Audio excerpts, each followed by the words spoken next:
Motivational channel your life act में आप तमाम दर्शकों का बहुत बहुत स्वागत है।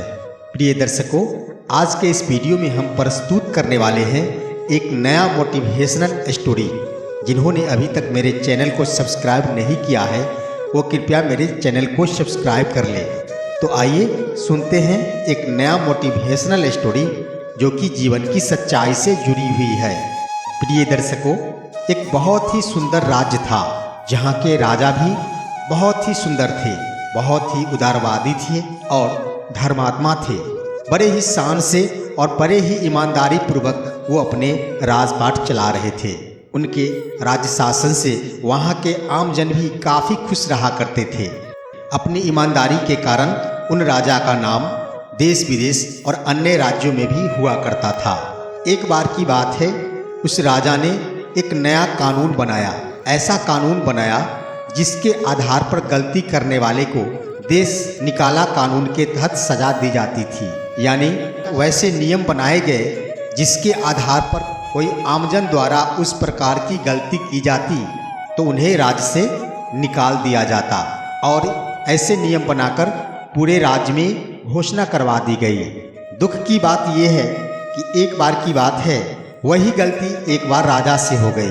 राजा चाहते तो उस गलती को छुपा सकते थे, लेकिन उन राजा में ईमानदारी कूट कूट कर भरी हुई थी। उन्होंने अपने जीवन काल में प्रण लिया था कि चाहे जो हो, हम सच्चाई से दूर नहीं होंगे और ईमानदारी पूर्वक अपने शासन का निर्वहन करेंगे। उनके द्वारा गलती के कारण अब वो उस गलती में समाहित हो गए जिसके आधार पर वो भी राज्य से बाहर हो सकते थे। उन्होंने अपनी इस गलती को नहीं छुपाया और अपने दरबार के तमाम मंत्रियों और प्रधानमंत्री के समक्ष भी अपनी बात रखी। उन बातों को रखने के लिए राजा ने दरबार बुलाया और दरबार में सारे मंत्रियों और प्रधानमंत्री को भी आमंत्रित किया गया। अन्य विद्वान लोगों को भी आमंत्रित किया गया। सभी लोगों के समक्ष राजा ने कहा, भूलवश मुझसे वही गलती हो गई है जिसके आधार पर देश निकाला कानून लागू होता है। यानी हमसे भी वही गलती हो गई है जिसके आधार पर मुझे इस राज्य में अब रहने का कोई हक नहीं है। तो उन्होंने आदेश दिया कि अब इस राज्य के राजा का चुनाव कर लिया जाए और मुझे भी इस राज्य से बाहर हो जाने की अनुमति दी जाए। राजा की ईमानदारी और उनके द्वारा किए जाने वाले शासन से प्रभावित होकर सारे लोग इस बात से काफ़ी दुखी हुए कि अब उनके राजा इस राज्य में नहीं रहेंगे। उस राज्य के प्रधानमंत्री जो कि काफ़ी विद्वान थे, उन्होंने इस पर मंथन किया और प्रधानमंत्री ने कहा कि हे राजन, इस राज्य का तो प्रावधान है, जब तक नए राजा का चुनाव नहीं हो जाता तब तक पूर्व के राजा द्वारा ही शासन चलाई जाती है। तो हे राजन, जब तक नए राजा का चुनाव नहीं हो जाए, आपसे अनुरोध होगा कि यहाँ के राजगद्दी पर आप ही बैठे रहे और राजपाट संभाले। सारे लोगों के आग्रह करने पर राजा ने उनकी आग्रह को स्वीकार कर ली और उन्होंने वक्त दिया कि जितना जल्द हो सके राजा का चुनाव कर लिया जाए ताकि हम भी अपनी गलती के कारण इस राज्य से बाहर जाएं। अब चूंकि उस ईमानदार राज्य में ईमानदार राजा का चुनाव करना था। वैसे तो उस समय वोटिंग की कोई व्यवस्था नहीं थी। वोटिंग के माध्यम से ये होता है कि ईमानदार और कर्मठ व्यक्ति चुने नहीं जाते हैं। लोगों को धमकाकर या फिर लोभ देकर गलत व्यक्तियों का चुनाव हो जाया करता है। इस बातों को ध्यान में रखकर वहाँ के प्रधानमंत्री ने निर्णय लिया, क्यों नहीं एक तारीख निर्धारित किया जाए जिस दिन पूरे राज्य से लोग आए और उसी दिन एक नए राजा का चुनाव हो। प्रधानमंत्री ने एक तारीख निर्धारित कर सुबह का 10 बजे का समय निर्धारित किया और इस बात की घोषणा संपूर्ण राज्य में करवा दी कि उस तारीख को सुबह 10 बजे जो भी व्यक्ति राजा से मिल लेंगे उन्हें इस राज्य का राजा चुन लिया जाएगा। इस बात की घोषणा संपूर्ण राज्य में करवा दी गई। एक एक व्यक्ति के कानों में कई बार यह सुना दिया गया, समझा दिया गया कि उस तारीख को सुबह 10 बजे जो भी व्यक्ति राजा से मिल लेंगे वो इस राज्य के राजा चुन लिए जाएंगे। अब उसकी तैयारी शुरू कर दी गई। हालांकि राजभवन जो कि शहर से करीब 2 मील की दूरी पर अवस्थित था। फिर भी उस राजभवन के सभी द्वार खोल दिए गए ताकि किसी भी व्यक्ति को वहां तक पहुंचने में किसी प्रकार की कठिनाई ना हो। सारे दरवाजे खोल दिए गए और संपूर्ण शहर को सजा दिया गया। कहीं पर मिठाई मेवे की काउंटर लगा दी गई तो कहीं झूले लगा दिए गए, कहीं नाच गान की व्यवस्था कर दी गई तो कहीं दूध और शरबत की व्यवस्था कर दी गई, कहीं आराम करने के लिए सुंदर सा बेड लगा दिया गया।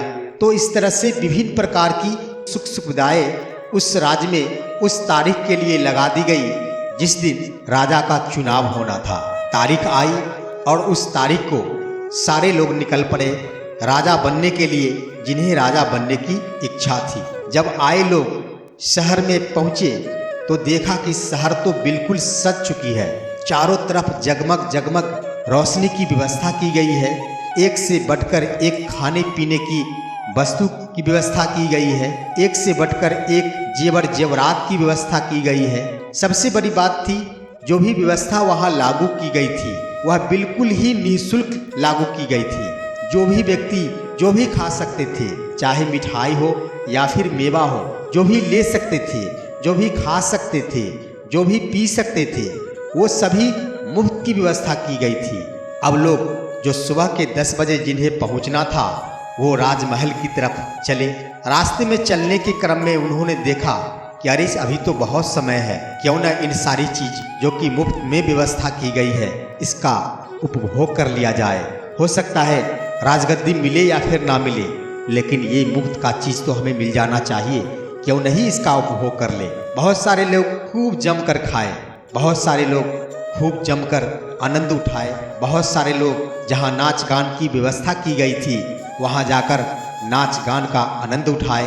बहुत सारे लोग जेवर जेवरात कीमती वस्तुएं जो कि बिल्कुल निःशुल्क व्यवस्था की गई थी उसे हासिल किए। लोग यही सोचते थे 10 बजने में अभी बहुत समय है, आराम से मेहनत कर तेजी से चलेंगे और राज दरबार तक पहुंच जाएंगे। क्यों नहीं रास्ते में पड़ने वाले जो भी मुफ्त की व्यवस्था की गई है उसका उपभोग कर लिया जाए। इस तरह से बहुत सारे लोग सबसे पहले मुफ्त में जो व्यवस्था की गई थी प्रधानमंत्री की ओर से उसका उपभोग करने में ही अपना समय ज़्यादा व्यतीत किए। उसी में से 2 व्यक्ति ऐसे थे जिन्होंने सोचा कि अरे भाई सारे लोग तो अभी आनंद उठाने, लुत्फ लेने और मुफ्त की चीज़ों का उपभोग करने में व्यस्त है, तो क्यों नहीं चुपके से निकलकर हम सबसे पहले राजा के दरबार में चले जाएं और उस राजा से मिल ले ताकि राजगद्दी मुझे ही प्राप्त हो जाए। उन सारे भीड़ में से 2 व्यक्तियों ने ऐसा ही किया और भीड़ से निकलकर राजभवन की ओर चल पड़ा। रास्ते में कुछ दूर चलने के बाद उनकी इच्छा हुई कि अरे भाई ऐसा तो नहीं है, ये सब गलत अफवाहें उठाई गई है कि 10 बजे तक जो भी व्यक्ति राजा से मिल लेगा उसे राजगद्दी प्राप्त हो जाएगा। हमें तो लगता है कि ये झूठ का अफवाह फैलाया गया है ताकि मुफ्त में जो व्यवस्था की गई है लोग उसका उपभोग नहीं कर सके। ऐसी बातें सोचकर उन दोनों व्यक्तियों ने रास्ते से अपना कदम मोड़ लिया और फिर से उसी जगह पर चला आया जहां पर मुफ्त की व्यवस्था की गई थी और एक बार फिर से मुफ्त की चीज़ों का आनंद उठाने लगा। इस तरह से समय कटते कटते उस दिन का नज़ारा देखने का बहुत ही सुंदर अवसर था, क्योंकि सारे लोग बड़ी खुशी में जो भी प्रधानमंत्री की ओर से व्यवस्था की गई थी उसका लुत्फ उठा रहे थे। इस तरह से समय कटते कटते सुबह के 10 बज गए। राजा वहाँ अकेले बैठे हुए थे। वो उस व्यक्ति का इंतजार कर रहे थे जो उनके पास जाता और उन्हें राजगद्दी समर्पित किया जाता।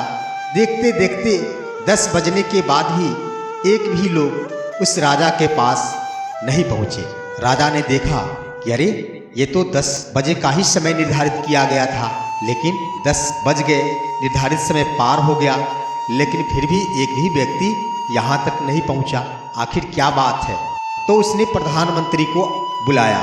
प्रधानमंत्री और अन्य मंत्री भी राजा के पास पहुँचे। तो राजा ने कहा कि समय तो पार कर गया, लेकिन एक भी व्यक्ति निर्धारित समय पर यहाँ तक नहीं पहुँच पाया, तो अब आगे क्या होगा वो आप ही लोग निर्णय लें। आगे की व्यवस्था की जाए ताकि मैंने जो गलती किया है उसका मैं सजा पाकर इस राज्य से बाहर हो जाऊं। तब प्रधानमंत्री ने कहा कि हे राजन, मैंने यही व्यवस्था की थी कि आप ही की तरह इस राज्य के वो व्यक्ति राजा बने जो कि अपनी जिंदगी की खुशियां को त्याग कर, आनंद को त्याग कर इस राजपाट को संभालने में अपना पूरा समय व्यतीत करे, इस राज को चलाने में अपनी सारी सुख सुविधाएं छोड़ दे।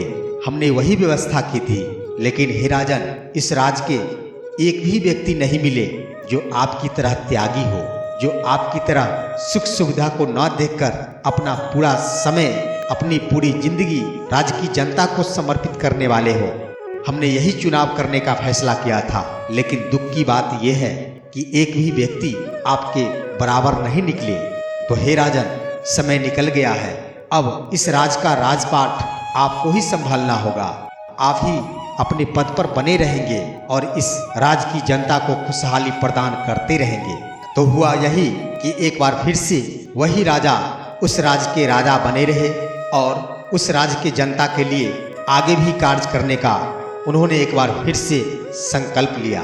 तो इस कहानी के माध्यम से प्रिय दर्शकों, हमने यही सीखा और समझा कि इस दुनिया में बहुत सारे लोग हैं, लगभग वैसे लोग हैं जो कि पल भर की खुशी के पीछे अपना कीमती समय बर्बाद कर दिया करते हैं। आगे की खुशी जो कि जिंदगी भर की खुशी होगी, उस पर इस दुनिया के अधिकांश लोगों का ध्यान ही नहीं जा पाता है। लोग छोटी छोटी खुशियों के पीछे, लोग इंटरटेनमेंट के पीछे अपना कीमती समय बर्बाद कर देते हैं और सही वक्त को नहीं पहचान पाते हैं। आजकल के समय में जो भी स्टूडेंट या विद्यार्थी हैं, वो भी अपना समय विभिन्न प्रकार के रील्स देखने में व्यतीत करते हैं, विभिन्न प्रकार के इंटरटेनमेंट का वीडियो देखने में अपना समय व्यतीत करते हैं।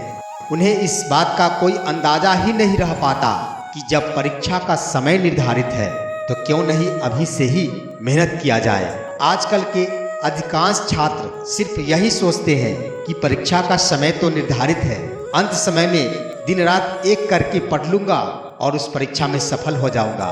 उससे पहले अपना कीमती समय वो बर्बाद करते रहते हैं, जिसका परिणाम ये होता है कि अंत समय, जिस समय परीक्षा आने वाली होती है, कभी उस छात्र की तबीयत खराब हो जाती या फिर उतना समय नहीं मिल पाता, जिस कारण वो छात्र उस परीक्षा में असफल हो जाते हैं। इस दुनिया के अधिकांश आदमी जो कि अपनी मंजिल निर्धारित किए हुए होते हैं, सपने तो देख लेते हैं, मंजिल तो निर्धारित कर लेते हैं, लेकिन उस मंजिल को पाने के लिए मेहनत की शुरुआत कब से करनी है, इसका निर्धारण लोग नहीं कर पाते हैं।